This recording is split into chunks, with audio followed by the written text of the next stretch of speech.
Olá, tudo bem? Bem-vindo ao canal Viver de Renda. Se inscreva no canal, deixe seu like, compartilhe com os amigos. Nos acompanhe no Instagram Viver de Renda Canal.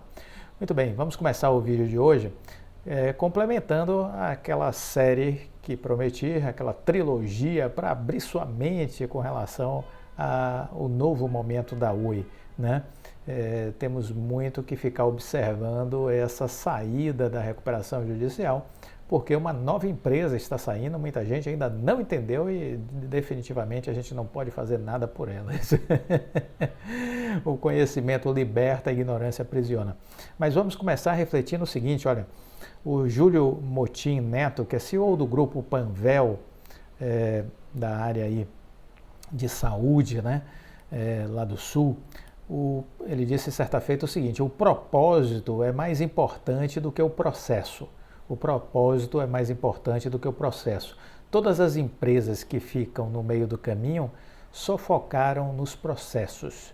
Então, isso é muito interessante porque, de fato, convivi com grandes empresários e essa coisa do propósito sempre foi muito forte. Os empresários que realmente se destacam na vida, eles têm um objetivo maior, algo que faz com que eles tenham energia sempre para seguir em frente, superar as dificuldades, superar os obstáculos, uma razão para viver. Isso é o propósito, uma razão para viver. O Jorge Paulo Lemann também tem uma frase interessante que ele disse assim: tenha foco, você tem que escolher em algum momento. Escolha aquilo em que são bons e que gosta de fazer, porque aí você vai conseguir fazer bem. Todas as pessoas de sucesso que conheci eram focadas. O foco é muito importante.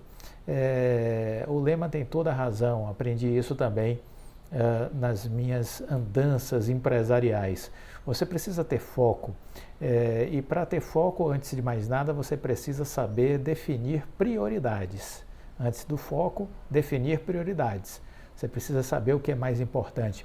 Trabalhei com um bilionário alemão que ele me dizia: você precisa ter no máximo uma lista, no máximo com 5 prioridades, não mais do que isso, no máximo 5 prioridades. Aí sim, você escolheu as prioridades, você estabelece o foco nestas prioridades que você selecionou. É isso que é importante fazer. Thomas Edison também diz o seguinte: o gênio é 1% de inspiração e 99% de trabalho. 1% de inspiração e 99% de trabalho. Isso aí também é interessante a gente raciocinar, porque o sucesso sempre encontra as pessoas que estão trabalhando. Então, esteja atento a isso e faça a sua parte. Por falar em trabalho, saiu uma lista com a remuneração dos principais executivos das grandes empresas da Bolsa. Quem são os CEOs mais bem pagos do Brasil? Essa lista é divulgada pela própria Comissão de Valores Mobiliários, a CVM. Em primeiro lugar está o Mário Leão, do Santander, remuneração envolvendo aí salários e programas de participação nos lucros e tudo mais, né? O Mário Leão com uma remuneração em 2021 da ordem de 59 milhões de reais.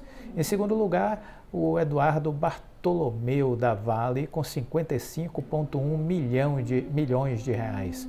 Em terceiro, o Milton Malui do Itaú com 52,9 milhões de reais, seguido pelo Pedro Zinner da Eneva com 52,7 milhões. Vem na lista aí o Gilberto Tomazoni da JBS com 52,6 milhões. Esse é o clube aí da turma dos 50, né? o executivo aí do Santander, 59 milhões, o Mário Leão, depois o Eduardo Bartolomeu da Vale com 55,1 milhões, o Milton Malui da Itaú com 52,9 milhões, a Eneva 52,7 milhões, o Pedro Zinner e na sequência o Gilberto Tomazoni com 52,6 milhões de reais de remuneração, somando aí fixo e variáveis. Aí depois vem num patamar mais baixo, mas também não desprezível, o executivo aí da Localiza, o Bruno Lasansky, com 29,7 milhões, o Otávio de Lazari, do Bradesco, 29,3 milhões, Luiz Guimarães, da Cosan, 27,6 milhões, Paulo Mole, da Redditor, com 27,2 milhões, Roberto Simões, da Braskem, com 24 milhões, Jean Gereissati, da Ambev, 23,7 milhões, Walter Schalka, da Suzano, 22,6 milhões.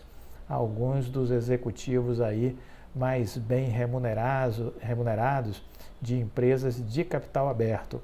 A lista não termina por aí e é possível ainda ver outros nomes de destaques, como o Roberto Fuchsberger, da Via, 21,4 milhões, Rodrigo Galindo, da Cogna, 21,2 milhões, Belmiro Gomes, da Açaí, 20,8 milhões, Gilson Filkenstein, da B3, 20,8 milhões, Bruno Blatt, da Qualicorp, 19,9 milhões, Marcos Molino, da Marfrig, 19,5 milhões, Leonel Dias, da CVC, 17,9 milhões e João Alberto, da Rumo, 17,4 milhões. São alguns aí dos executivos mais bem pagos de empresas listadas na Bolsa. Clóvis, o que você acha dessas remunerações dos executivos? Normal, nada de extraordinário, nada de surpreendente. Eu que vivi e vivo neste mundo, sei que isso faz parte do jogo, as pessoas recebem em função do resultado que conseguem dar às suas empresas. Normalmente é assim, né? Então, é o critério da meritocracia e são as pessoas que estão no topo que realmente ganham mais. Isso não significa dizer que pessoas que estão em cargos menores, intermediários, nessa estrutura também não ganhem, né? Os programas de participação dos lucros em algumas empresas chega também a outros níveis, não só na cúpula da organização. Obviamente que quanto mais você sobe, maior a sua participação nos ganhos. Também são maiores as responsabilidades, não é uma vida fácil ser CEO de uma empresa. Para quem acha que é o contrário, está redondamente enganado. Sugiro, inclusive, que assistam a live que eu fiz com dois presidentes de empresas, né? Fiz uma live com o Marcos Costa, que foi presidente da Alstom francesa aqui no Brasil, e da GE Transportes americana, né?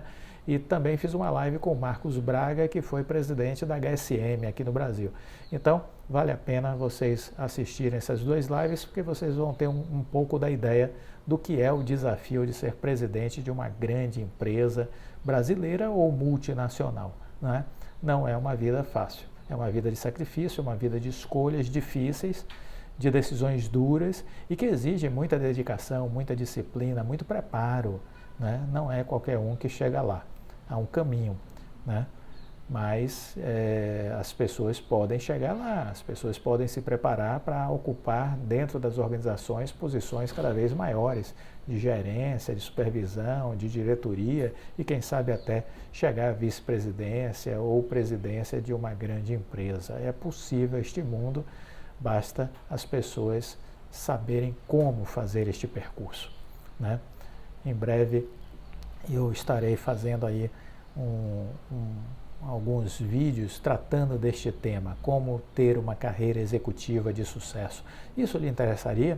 Isso é algo que lhe desperta interesse? Comenta aqui no vídeo, por favor, queria saber sua opinião. Uma outra coisa que eu queria dizer, antes da gente enveredar aí pela questão da Oi, o Tesouro Direto registra recorde de investidores, né?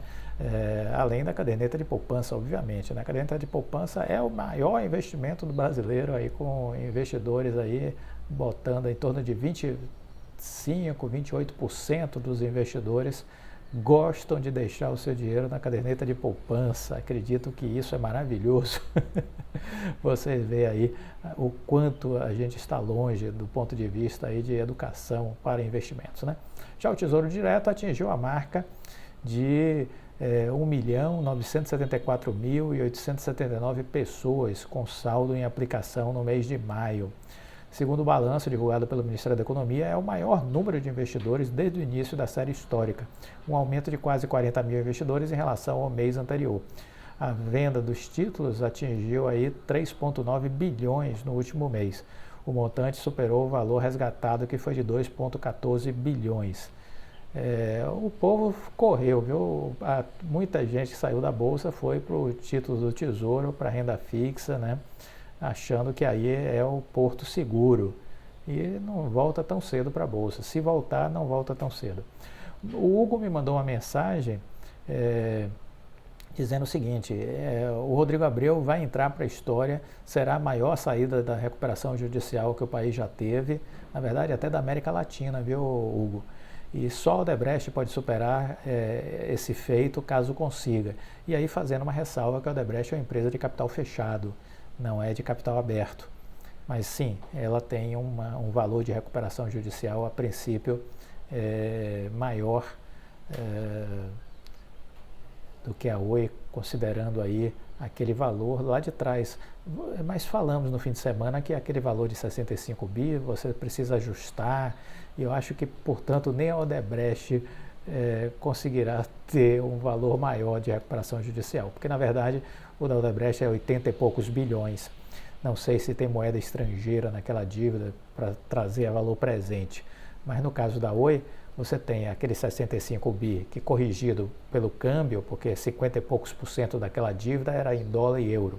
Você já traz aquela dívida para valor presente hoje para 85 bilhões, com mais as multas da Anatel. Então você chega aí a 105 bi.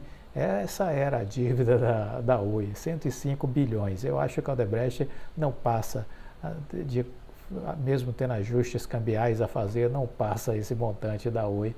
De fato, a Oi é a maior história de todos os tempos da América Latina de recuperação judicial, viu, Hugo? Um abraço para você. Deixe-me ver quem mais. Bom, eu queria comentar com vocês, antes de mais nada também, dizer o seguinte, olha, qual é a melhor estratégia para começar a investir? A melhor estratégia deve se considerar o seguinte, você deve começar o mais cedo possível. Se possível, invista para seus filhos, né? Porque eles vão te agradecer. Invista para os seus filhos porque eles vão te agradecer. Se você não teve quem fizesse isso por você, comece o mais rápido possível. Essa é a minha ideia. E ainda dentro dessa lógica de começar o quanto antes, o importante é que você invista ao longo de todo o seu tempo de vida, né? Então tenha constância. E, obviamente, aproveite as correções. São sempre os melhores momentos. Mas aprenda a ser seletivo, escolha as melhores empresas para investir, escolha as melhores oportunidades. Nem sempre a melhor empresa é a melhor oportunidade. Às vezes você tem empresas que estão mais descontadas do que outras, mais baratas. Tudo isso precisa ser considerado na hora de investir. Como disse o Warren Buffett certa feita, investir não é uma coisa fácil. Então você precisa saber investir. E aí, às vezes, fica aqui a minha recomendação. Conheça o nosso programa de mentoria, porque tem uma frase que eu gosto muito. Se você quer ir mais longe, vai acompanhado. Qual o sentido de um programa de mentoria? Você vai acelerar a sua expertise, o seu conhecimento, o seu resultado. O que você demoraria muitos anos para aprender, com um mentor, você faz este caminho mais rápido. Então você vai contar com a ajuda do mentor para ter mais foco, para adquirir mais conhecimento, para conseguir desenvolver uma maior experiência, né? Vai ter acesso a um melhor conteúdo do que sozinho talvez você buscasse, e você com isso vai mudar de patamar mais rapidamente. Portanto, invista em conhecimento. Investir em mentoria é investir em conhecimento. Será seu melhor investimento. Eu não tenho a menor dúvida disso, que investir numa mentoria será o seu melhor investimento. Conheça o nosso programa. Vale a pena você entender como é que funciona a nossa mentoria e quais são as possibilidades de evolução que você pode ter a partir daí, né? Falando em tecnologia, que a gente está sempre falando de tecnologia, porque eu acho que isso é super importante do ponto de vista de momento, né, para a gente entender um pouco o que está acontecendo, inclusive com a Oi. A Apple divulgou recentemente que ela está mirando essa área aí financeira com muita atenção, e ela está mirando em pagamento de combustíveis dentro do carro, com o CarPlay. Você já ouviu falar no CarPlay? É a nova sacada da Apple. Vamos falar um pouquinho sobre isso para você entender. Então, ela quer que os seus consumidores, a Apple, abasteçam diretamente do painel dos seus carros até o meado do próximo semestre, quando a versão mais recente do software CarPlay for lançada, acelerando aí o esforço da empresa para transformar os veículos em uma loja de bens e serviços. Um novo recurso revelado na conferência de desenvolvedores da empresa no mês de junho sinalizou que ela está trabalhando para permitir que os usuários do CarPlay toquem em um aplicativo para dirigir até uma bomba e comprar gasolina diretamente de uma tela no carro, ignorando o processo usual de inserir um cartão de crédito. Detalhes da demonstração da Apple para desenvolvedores não foram revelados. A HF Sinclair, que comercializa sua gasolina em 1.600 postos nos Estados Unidos, disse a Reuters que planeja usar a nova tecnologia CarPlay e anunciará detalhes nos próximos meses. A Apple já permitiu que o CarPlay trabalhe aí com aplicativos de estacionamento, além de carregamento de veículos elétricos e também pedidos de comida.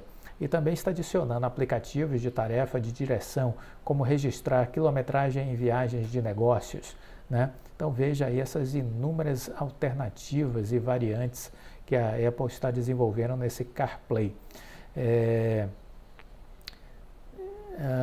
Que mais? Para usar o novo recurso, os usuários do iPhone precisarão baixar um aplicativo de uma empresa de combustível em seu telefone e inserir as credenciais de pagamento para configurar o aplicativo. Após a configuração do mesmo, os usuários poderão tocar na tela de navegação para ativar uma bomba e pagar. É um mercado enorme e os consumidores realmente querem eliminar o contato físico, vamos dizer assim, dos pagamentos, disse Donald Frieden, diretor executivo da P97 Networks, que faz a ligação digital que muitas empresas de combustível usarão para conectar seus aplicativos aos carros. Frieden disse que recebeu ligações de empresas petrolíferas interessadas em fazer seus aplicativos funcionarem com o CarPlay. British Petroleum, Shell, Chevron não responderam pedidos de comentário sobre se planejam fazer seus aplicativos para iPhone funcionarem com o CarPlay, mas não resta a menor dúvida de que isso vai acontecer, não é mesmo? Uma outra coisa importante que eu gostaria de compartilhar com vocês é sobre a Magazine Luiza. Também pensando em tecnologia, pensando em infraestrutura, pensando em logística, a Magazine Luiza está começando um piloto para que os parceiros do marketplace da empresa possam armazenar seus produtos nos centros de distribuição da varejista. Na linguagem técnica, a empresa vai finalmente oferecer o fulfillment aos sellers. Atualmente, 31% das entregas dos sellers, ou seja, da rede que está no marketplace da empresa, são realizadas em até 48 horas. Mais de 14 mil deles já usam as lojas do Magazine Luiza, que atuam como centro de distribuição e como agências dos Correios também. Já falamos sobre isso em vídeos recentes. Essas movimentações acontecem em um momento em que a concorrência vai ficando mais forte nessa área e as condições macroeconômicas têm deixado a vida difícil para os varejistas. As ações do Magazine Luiza caíram aí 33,8% nesse ano. A companhia está avaliada em 29,6 bilhões, muito longe do que já chegou a valer há tempos atrás, nas suas máximas. Além disso, as operações de players internacionais como Shopee, Alibaba e Express estão ganhando tração no mercado brasileiro em meio a polêmicas com fornecedores e pagamento de tributos. Os rivais locais estão também se movimentando. A concorrência vai crescendo. As Americanas, que uniu sua operação física e digital, movimentou 6,2 bilhões em seu marketplace no primeiro trimestre de 22, alta de 169%. A Via, dona da marca Casa Bahia e Ponto, antiga Ponto Frio, teve um GMV de 1,2 bilhão em seu marketplace nos 3 primeiros meses deste ano, um crescimento de 12%. Então, todo o uso de inteligência será muito necessário para que a Magazine Luiza encontre alternativas que possam, de alguma maneira, alavancar os seus resultados, melhorar a sua performance, mas eu não tenho dúvida que eles terão êxito, o Fred Trajano é um presidente fora da curva. Eu não tenho a menor dúvida que ele terá sucesso em todas essas estratégias, né? Veremos isso no decorrer do tempo. Muito bem, para finalizar, e sim, vamos falar sobre as últimas notícias aí da Oi. A Oi apresentou um lucro líquido de 1,78 bilhão no primeiro trimestre. Podemos tratar isso apenas como um lucro contábil, mas o importante é que vai movimentando a boa energia para o momento da empresa, né? A receita líquida do grupo somou no primeiro trimestre 4,41 bilhões e as operações que serão continuadas fecharam com 2,455 bilhões. O EBITDA de rotina da Oi ficou em 1,25 bilhão, crescimento de 10% praticamente. Ainda vale dizer que o que acarretou o impacto direto no lucro líquido de 1,78 bilhão foi o resultado financeiro da empresa no período, porque houve uma contabilização aí de receitas de 2,358 bilhões no resultado cambial líquido. Já tínhamos antecipado isso, que haveria um bom ganho por conta do câmbio, lembram disso, né? Então, o ganho contábil aí foi de 2,358 bilhões pela variação cambial, beneficiado pela valorização de 15,1% do real frente ao dólar neste período. Com as cifras, a Oi registrou o resultado financeiro líquido consolidado de 1,87 bilhão.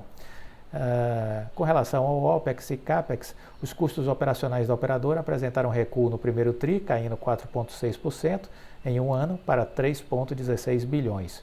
Menores pagamentos com pessoal e serviços de terceiros foram as principais causas. Já os investimentos da companhia caiu consideravelmente com a nova estrutura de negócios, pouco calcada em infraestrutura, porque esse bastão do investimento em infraestrutura foi passado em definitivo para a Vital. Com isso, o CAPEX consolidado ficou em 363 milhões,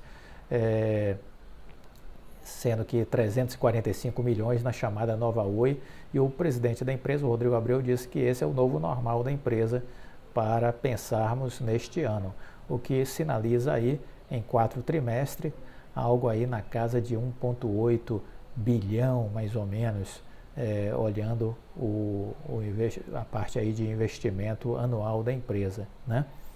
Então é isso aí que a gente tem de referência para daqui para frente, certo? 1,4, 1,5 bilhão mais ou menos. Vai ser o investimento novo corte de investimento aí que a Oi vai estar fazendo provavelmente anualmente. Então os dados foram esses, né? Deixa-me ver o que é que teve mais de notícia para compartilhar com vocês, para a gente fechar esse material. A dívida, né? Uma questão que o pessoal sempre me pergunta. Vamos lembrar que essa dívida, segundo o próprio Rodrigo Abreu, 65 bi, muita dessa dívida em dólar, 50 e poucos % em euro, traria essa dívida, valor presente, para 85 bilhões. Com mais as multas da Anatel, chegamos a 105 bilhões. E agora essas dívidas estavam no primeiro TRI em 33,4 bilhões, com mais 14,4 bi que já foram pagos, essa dívida aí é abatida em 14,4 bi e fica em 19 bi. Isso é dívida bruta. O caixa da Oi no primeiro TRI estava em 1,9 bi, vamos arredondar para 2 bilhões. Só que agora, em abril, o escritório de advocacia, que fez o fechamento da recuperação judicial, já disse que o caixa da empresa está em 3,4 bi. Então pegue aí os 19 bi de dívida bruta e abata do caixa para ver a dívida líquida. A dívida líquida cai para 15,6 bi, né? Mas essa dívida ainda vai cair um pouco mais, viu? A minha previsão é que essa dívida feche em 14 bi na saída da recuperação judicial, mas talvez a gente tenha boas surpresas e fique abaixo dos 14. Né? Eu trabalho com 14 bi no meu cenário, mas pode ficar abaixo dos 14. Se a gente tirar 2 bi, por exemplo, dessa dívida aí com pagamentos de bancos, alguma coisa assim, essa dívida aí de 15,6 bi de repente já cai para 13 bi e meio, mais ou menos. é uma ótima posição de retomada para quem estava devendo 85 bi, não é verdade? Fale aqui para mim o que é que você acha, comente aqui. É realmente um trabalho extraordinário que o Rodrigo Abreu comandou, nós temos que bater palmas de pé para o que ele fez. Aí a dívida da Anatel, a dívida da Anatel ficou em 7,3 bi, jogada para 10 anos, e aí vai ter arbitragem. Já vai ter arbitragem pela frente, nessa arbitragem provavelmente a Oi ainda vai conseguir diminuir 3 ou 4 bilhões dessa dívida com a Anatel. E aí a gente vai estar vendo uma dívida com a Anatel talvez em torno de 3, 4 bi no máximo, e não mais esses 7 que vocês estão vendo hoje. É para aguardar. O resultado da arbitragem é possível que a gente saiba no final de 2023, sendo conservadores, ou início de 2024. Então eu acho que isso aí é uma referência que a gente tem para o futuro. Finalizando, eu acho que é importante destacar que a Globinet cumpriu mais uma etapa de fusão com a Vital. Foram transferidas autorizações de banda larga e telefonia fixa de empresa de cabos submarinos para a companhia de rede neutra. O processo está avançando. Isso foi divulgado agora, no dia 30 de junho. A transferência integral da autorização para exploração de serviços de telecomunicações de interesse coletivo, de interesse restrito, incluídas modalidades de serviço de comunicação multimídia e telefone fixo comutado, detidas pela Globinet Cabo Submarino, foi transferido de forma integral à Brasil Telecom Comunicações Multimídia, que é a Vital. Com isso, atesta o cumprimento de mais uma condicionante da venda de controle da Vital pela Oi a fundos geridos pelo BTG Pactual. A transferência implica subrogação por parte da Brasil Telecom Comunicação Multimídia das obrigações assumidas por Globinet Cabos Submarinos perante a Anatel. A operação custou 400